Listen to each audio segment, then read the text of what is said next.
Sí, y por eso es que allí en Marcos usted va a ver a Jesús sí con autoridad, pero la acentuación más que la autoridad es que Él es un siervo. Y va a encontrar a Jesús sirviendo mucho.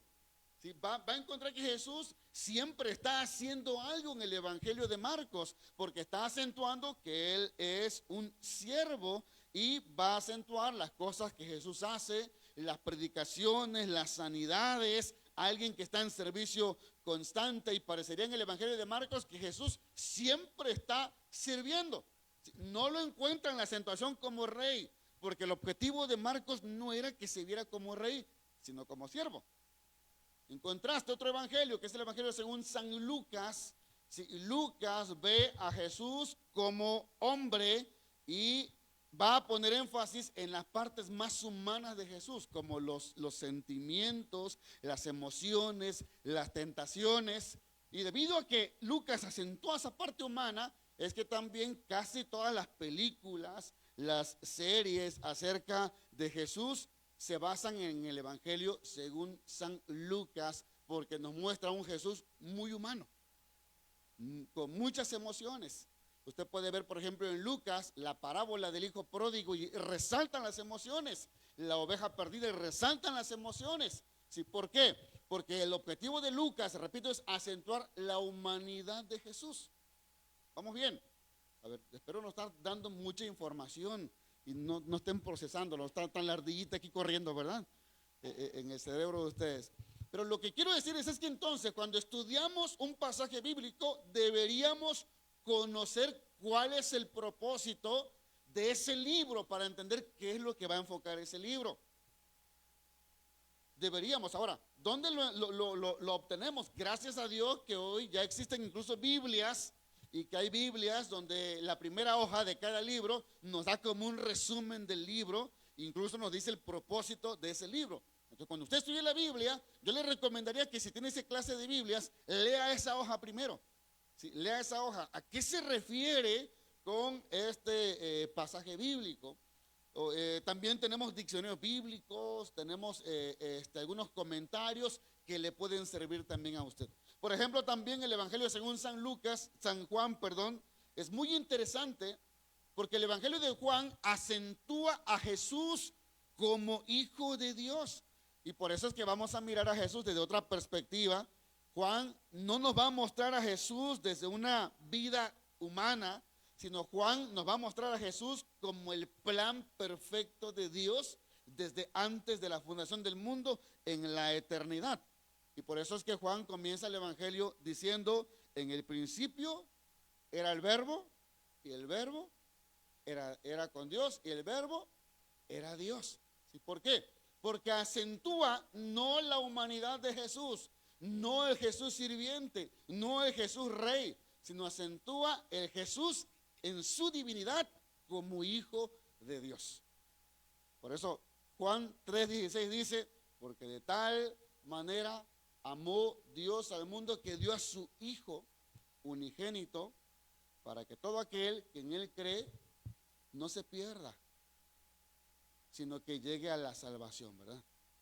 Muy bien, entonces, tomando en cuenta esto, hermanos, tenemos nosotros que entender que cuando me acerco a un texto bíblico, repito, yo debo de darme cuenta a qué se está refiriendo ese texto bíblico. Ahora, pues hay algunos pasajes para que ustedes lo tomen en cuenta también. Por ejemplo, el libro de Gálatas, la epístola de Pablo a Gálatas, es un libro, una epístola que Pablo escribió porque había personas, mira, había un problema muy fuerte en la iglesia primitiva.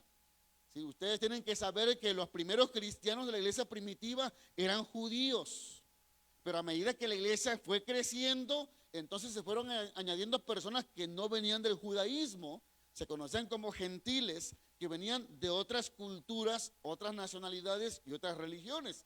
A ellos se les llamaban gentiles o no judíos. Entonces, en la medida que el cristianismo avanzó, sí, empezó a haber dos problemas con la iglesia primitiva por herejías que se estaban introduciendo. Una de ellas era el judaísmo o los cristianos judaizantes, que querían que los cristianos, para ser realmente salvos, cumplieran con toda la ley de los judíos.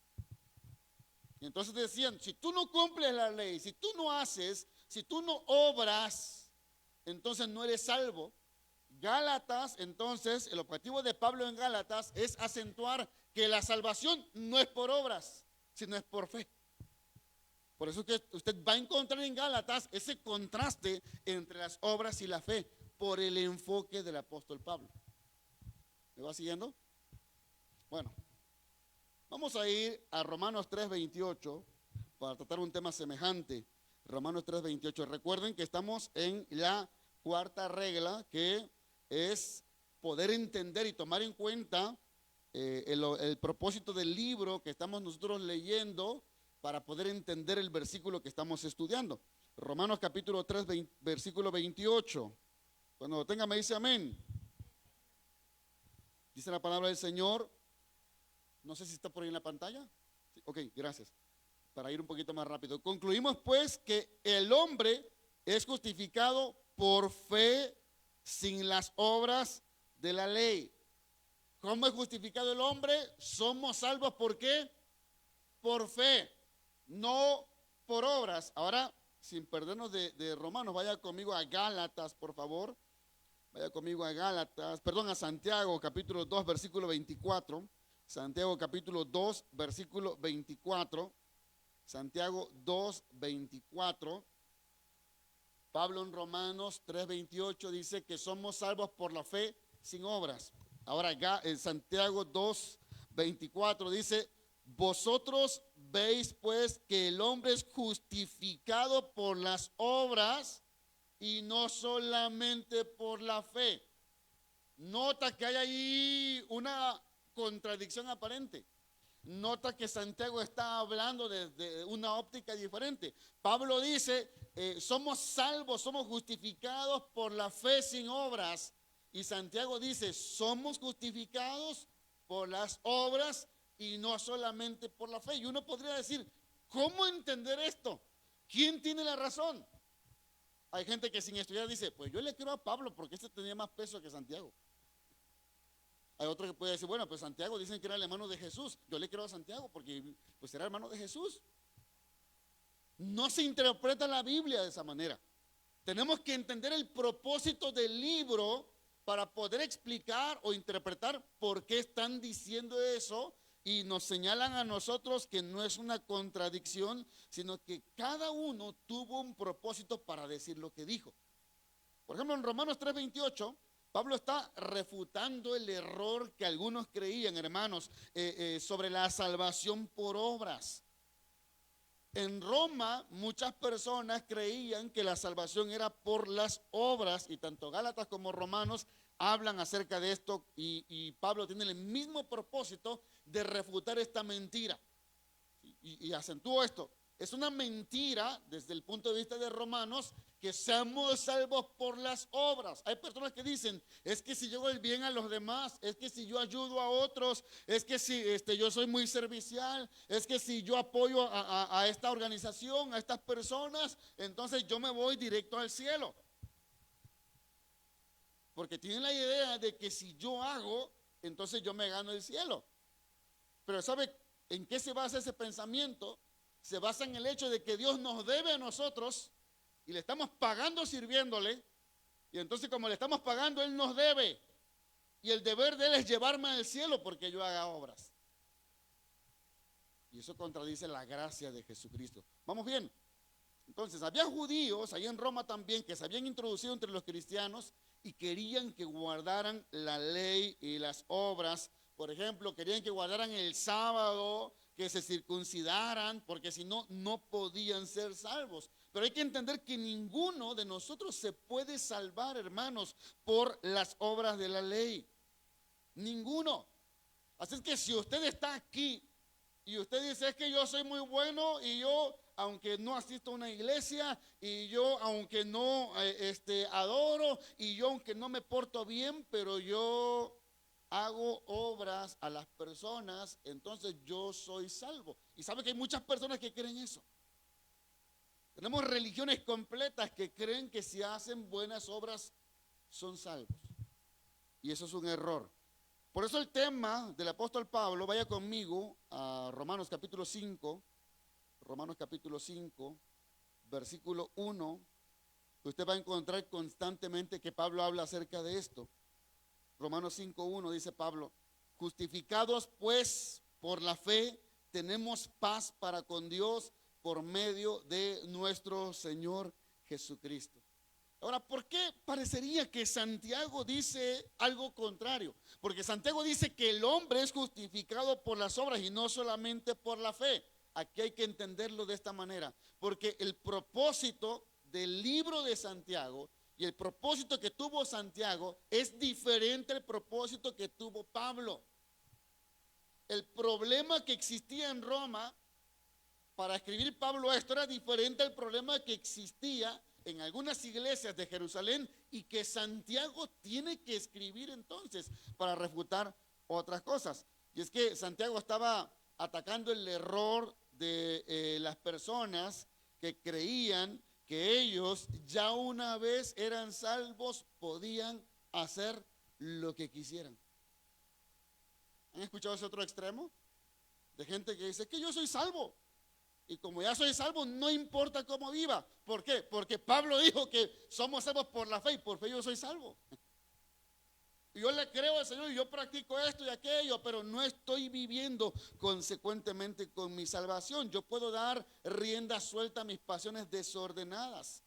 Y es que estas personas a las cuales Santiago se dirige basaban su vida en una salvación por medio de la fe. Ellos decían, yo tengo fe, pero seguían siendo adúlteros. Seguían siendo mentirosos, seguían siendo borrachos, seguían siendo peleoneros, no parecían cristianos. Yo quiero que usted pueda entenderme en esto que estoy diciendo. Pablo dice, somos salvos por la fe, no por las obras, porque se dirigía a gente que pensaba que con las obras era salvo. Santiago dice, somos salvos por las obras, no solamente por la fe, porque había gente que creía que no necesitaba hacer nada como cristiano porque ya era salvo por la fe. ¿Vamos bien? Entonces yo espero que aquí en esta iglesia no tengamos ninguno de estos dos extremos. Dios nos libre de eso. Y si no, los corregimos a través de la palabra. Ahora, ¿cómo entender lo que Santiago está diciendo y que leímos ya hace un momento? ¿Cómo entender lo que él está diciendo acerca de la salvación? Leímos el 2:24. Mira, vaya conmigo otra vez a Santiago, capítulo 2, versículo 14 al 18. Santiago capítulo 2, versículos 14 al 18. Aquí estamos trabajando en el tercer principio que vimos la semana pasada, que es estudiar el contexto del versículo. Es decir, los versículos anteriores. Dice el 2:14 de Santiago, hermanos míos, ¿de qué aprovechará si alguno dice que tiene fe y no tiene obras? ¿Podrá la fe salvarle? Y si un hermano o una hermana están desnudos y tienen necesidad del mantenimiento de cada día, y alguno de vosotros le dice, vayan en paz, caliéntense, sáciense, pero no les da las cosas que son necesarias para el cuerpo, ¿de qué sirve? ¿De qué aprovecha? Así también la fe, si no tiene obras, es muerta en sí misma. Pero alguno dirá, tú tienes fe y yo tengo obras. Y Santiago dice, muéstrame tu fe sin tus obras y yo te mostraré mi fe por mis obras. Así es que, ¿qué son las obras para Santiago? Las obras no son otra cosa que una demostración de que nosotros somos salvos. Es decir, lo que nosotros hacemos de bien a otros, hermanos, no es para ser mejores cristianos. Entienda esto. Hay gente que dice, yo voy a hacer esto para ser mejores cristianos. No, no hacemos buenas obras para ser mejores cristianos. Hacemos buenas obras porque ya somos cristianos. ¿Me está siguiendo? No significa que porque ya somos salvos tampoco podemos vivir la vida como nos venga en gana. Usted y yo tenemos que dar frutos de que somos salvos. Jesús dijo que la persona que es un mal árbol da malos frutos, pero el buen árbol da buenos frutos. Así que es una contradicción cuando una persona dice que es cristiana y no vive como cristiana. Y sabe, a veces hay gente que pregunta, no, ustedes no, los que no vinieron. Me dice, oye, ¿verdad que fulana va a tu iglesia? Le digo, no, a veces, no, me dicen, ¿verdad que fulano es miembro de tu iglesia? Le digo, no, a veces asiste. Porque yo no voy a manchar el testimonio de la iglesia. Sí, me está siguiendo, pero no, todos ustedes, digo, son miembros. Y espero que estén dando buen fruto ustedes, no mal fruto. Ahora, y qué interesante es lo que dice Santiago en el 19, dice, ¿tú crees que Dios es uno? Bien haces. Habla de la fe. También los demonios creen y tiemblan, pero no obedecen. ¿Sabe que hay gente que tiene la misma fe que los demonios? Y actúan como demonios. Porque creen y tiemblan y saben que Dios tiene poder y saben que Dios es bueno y saben que Dios le perdonó sus pecados, pero no obedecen. Y la Biblia dice que esas personas tienen una fe como la de los demonios. Mirando desde una perspectiva diferente, hermanos, hay gente que aunque es hijo de Dios, no le cree a Dios. Y los demonios tienen más fe que algunos cristianos. ¿Crees que Dios te puede sanar? ¿Crees que Dios te puede proveer? Pues no sé, es que siento que me abandonó. Tú estás peor que los demonios. Porque los demonios todavía creen. No son obedientes, no son fieles, pero creen.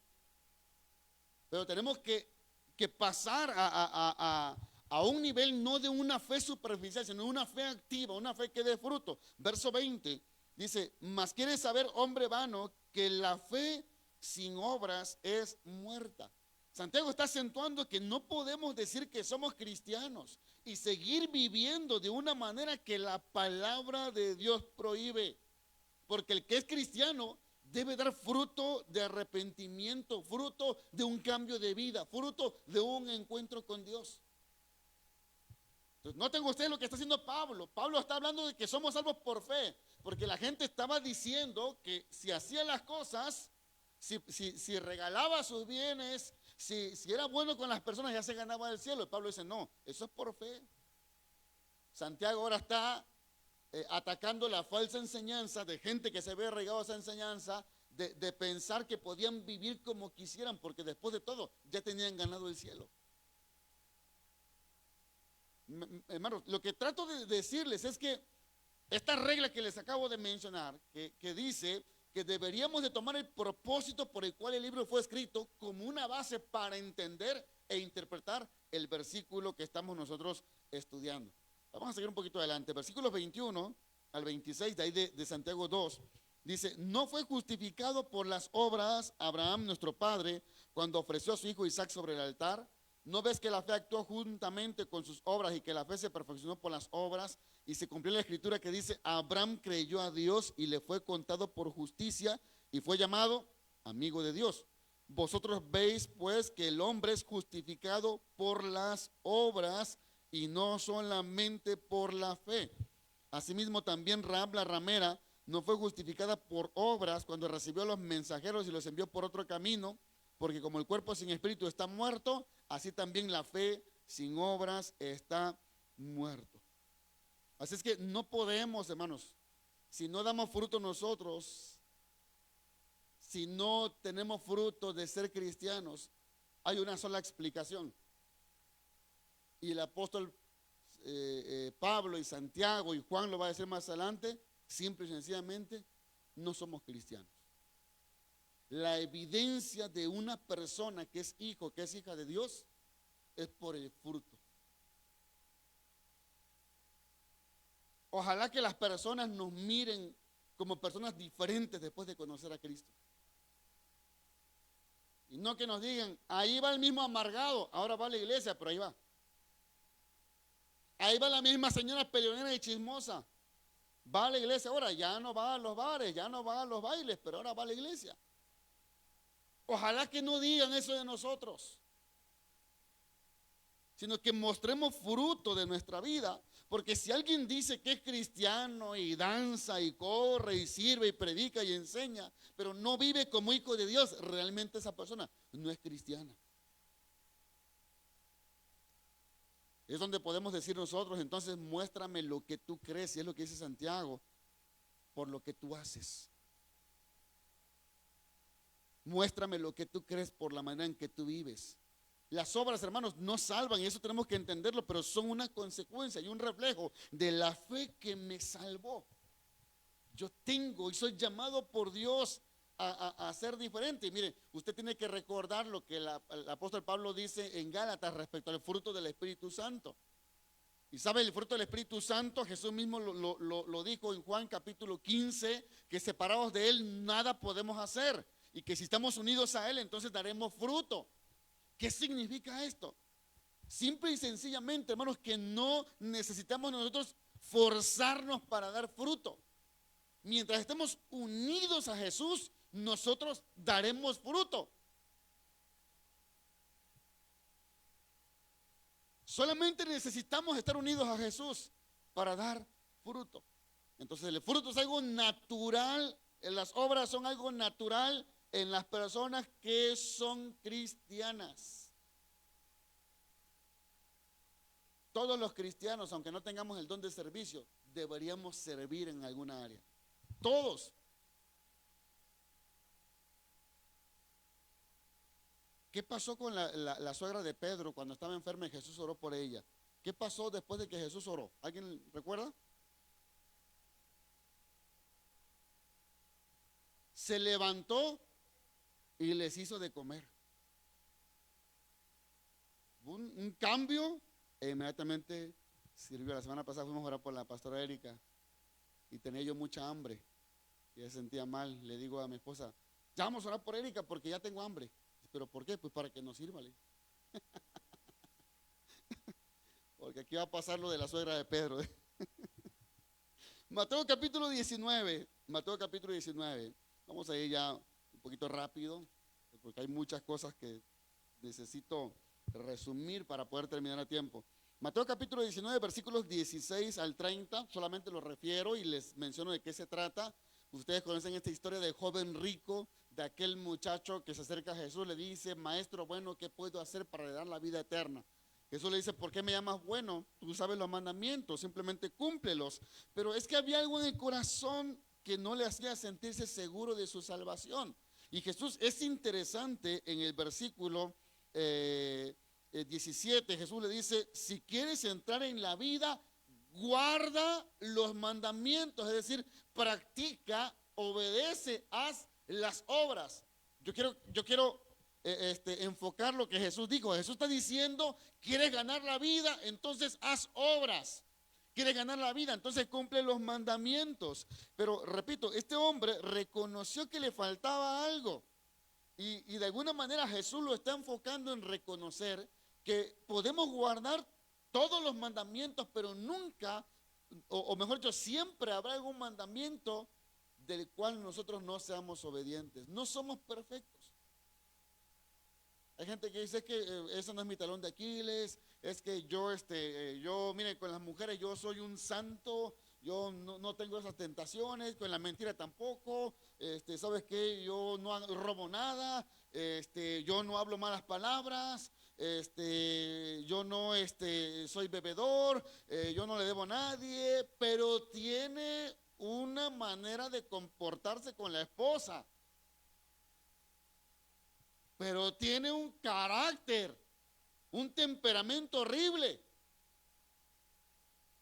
Guarda todos los mandamientos, pero como Jesús le dijo a este joven, hay algo que te falta todavía. Entonces Jesús está enfocando eso. Le pregunta a este joven qué quería él, y Jesús lo lleva a reconocer que le hacía falta todavía, que quizás él guardaba los mandamientos, pero todavía era un hombre codicioso, un hombre ambicioso, un hombre materialista, un hombre egoísta, que cuando Jesús le dice, está bien, vende todo lo que tienes y dalo a los pobres y ahora sí sígueme. El enfoque de Jesús en este versículo, hermanos, no es que las obras salvan, sino el enfoque de Jesús es llevar a esta persona a reconocer que por más obras que haga, nunca podremos nosotros hacer las obras completas, nunca podremos cumplir todos los mandamientos. Así es que de las personas que están acá, quien diga que yo soy muy bueno, yo ayudo al pobre, al necesitado, yo patrocino esta asociación, yo voy a visitar a tales personas, yo hago esto y aquello. Aunque tú pienses que eso te va a ayudar a llegar al cielo, déjame decirte que siempre habrá algo que no estemos cumpliendo todavía. Versículos 22 al 26. Oyendo el joven esta palabra, se fue muy triste porque tenía muchas posesiones. Entonces Jesús dijo a sus discípulos: de cierto les digo que difícilmente entrará un rico en el reino de los cielos. Otra vez os digo que es más fácil pasar un camello por el ojo de una aguja que entrar un rico en el reino de Dios. Sus discípulos, oyendo esto, se asombraron en gran manera, diciendo: ¿quién pues podrá ser salvo? Y mirándolos Jesús les dijo: para los hombres esto es imposible, mas para Dios todo es posible. Podemos hacer obras y aún así no ser salvos, porque insisto que las obras no son las que salvan. Pero en el mismo evangelio de Juan, Jesús le dice a Nicodemo: de tal manera amó Dios al mundo que dio a su Hijo unigénito, para que todo aquel que en Él cree, es decir, por fe, no se pierda, mas tenga vida eterna. No se está contradiciendo Jesús. No está diciendo al joven rico: tienes que hacer obras. Ni está diciendo a Nicodemo: tienes que creer. Sí, repito, depende del propósito del libro y del pasaje bíblico. Primera de Juan, capítulo 3, versículo 6. Primera de Juan, capítulo 3, versículo 6. Y en 5 minutos quiero terminar la enseñanza. Primera de Juan, capítulo 3, versículo 6. Todo aquel que permanece en él no peca. Todo aquel que peca no le ha visto ni le ha conocido. Todo aquel que permanece en él no peca, y todo aquel que peca no le ha conocido ni le ha conocido. Lea ahora conmigo el versículo 9. Todo aquel que es nacido de Dios no practica el pecado, porque la simiente de Dios permanece en él y no puede pecar porque es nacido de Dios. Hay que recordar que las cartas de Juan fueron escritas, hermanos, para contrarrestar el error que tenían algunos cristianos, que, como dije yo, creían que por ser salvos podían pecar y hacer lo que quisieran. Pero Juan no está diciendo aquí que el cristiano no puede pecar. Noten ahora el capítulo 1 de Primera de Juan, versículo 8. Si decimos que no tenemos pecado, nos engañamos a nosotros mismos y la verdad no está en nosotros. Capítulo 2, verso 1. Hijitos, estas cosas os escribo para que no pequéis. Y si alguno hubiere pecado, abogado tenemos para con el Padre, a Jesucristo el justo. Había cristianos que estaban pecando deliberadamente, hermanos, y eso es algo que por supuesto Dios no quiere. Pero se había infiltrado gente en las iglesias que estaban argumentando que no existía el pecado para los verdaderos hijos de Dios y que no podían pecar. Es muy importante que usted pueda entender esto, porque hoy tenemos corrientes dentro de las iglesias evangélicas, aún de nuestra propia organización, corrientes que dicen que el pecado no existe, porque el verdadero hijo de Dios no tiene la capacidad ya de pecar, no puede pecar. Si es hijo de Dios, no puede pecar. Y ahora Juan mismo nos está explicando, no se está contradiciendo, sino nos está explicando a nosotros que si alguno ha pecado, esto significa que eventualmente en algún momento cada uno de nosotros, hermanos, aunque no es una práctica continua, aunque no es un estilo de vida, cada uno de nosotros tiene la misma capacidad de pecar que cualquier persona que no tiene temor de Dios. No es que seamos inertes al pecado. Yo quiero que usted pueda entender esto también, porque algunos cristianos andan en la vida como si fueran Superman y se meten a lugares donde no deben y se juntan con personas que no deben, porque piensan que son como Superman, que pueden resistir la tentación, que pueden resistir el pecado. Y usted tiene que saber que en algún momento de nuestra vida vamos a tropezar en cosas, pero muchas veces incluso cometemos pecados de omisión. Esos pecados que dice la palabra que aún cuando nosotros sabemos hacer lo bueno y no lo hacemos, eso también nos es contado como pecado. Cuando sabemos lo que debemos hacer y lo que es bueno y no lo hacemos, nos es contado como pecado. Juan dice, si alguno ha pecado, explicándonos que no debería ser nuestra forma de vida. No debería ser nuestra forma de vida. Así que no es que la Biblia se está contradiciendo. No es que la Biblia está hablando acerca de otra cosa. No es que la Biblia está diciendo que podemos pecar o que no podemos pecar, sino que el estilo de vida del cristiano es un estilo de vida de intimidad que nos lleva a nosotros a desear la presencia del Espíritu Santo y no la presencia del pecado en nuestra vida. Y termino en 1 de Juan, capítulo 3. Vaya conmigo, por favor. Dice el versículo 1, mirad cuál amor nos ha dado el Padre para que seamos llamados hijos de Dios. Por esto el mundo no nos conoce porque no le conoció a Él. Verso 6, lo leímos al principio, todo aquel que permanece en Él no peca. Todo aquel que peca no le ha visto ni le ha conocido. Verso 8, el que practica el pecado es del diablo, porque el diablo peca desde el principio, pero para esto apareció el Hijo de Dios, para deshacer todas las obras del diablo. Todo aquel que es nacido de Dios no practica el pecado, porque la semilla, la simiente de Dios permanece en él y no puede pecar porque es nacido de Dios. Aquí es muy importante que atendamos a la expresión practica el pecado. Los cristianos no debemos pecar, pero llegará un momento en que vamos a pecar. Lo que la Biblia nos está diciendo en Juan no es una contradicción, repito, sino nos está diciendo que en algún momento tú y yo vamos a fallar. Tú y yo no somos personas absolutamente santas, sino que en algún momento vamos a fallar. Pero si alguno ha pecado, ha fallado, tenemos un abogado ante el Padre. Ya no quise tratar estos versículos bíblicos porque hay muchos otros versículos que nos ayudan a entender este principio de que deberíamos de considerar el propósito del libro para poder entender cómo interpretar un versículo bíblico. Amén. Ahora quiero detenerme un minuto solamente en lo que me resta para saber si hay alguna pregunta dentro de la congregación respecto a lo que ha hablado el día de hoy. ¿Alguna pregunta o algún comentario? Recuerden que estamos en una clase prácticamente y me gusta que puedan preguntar.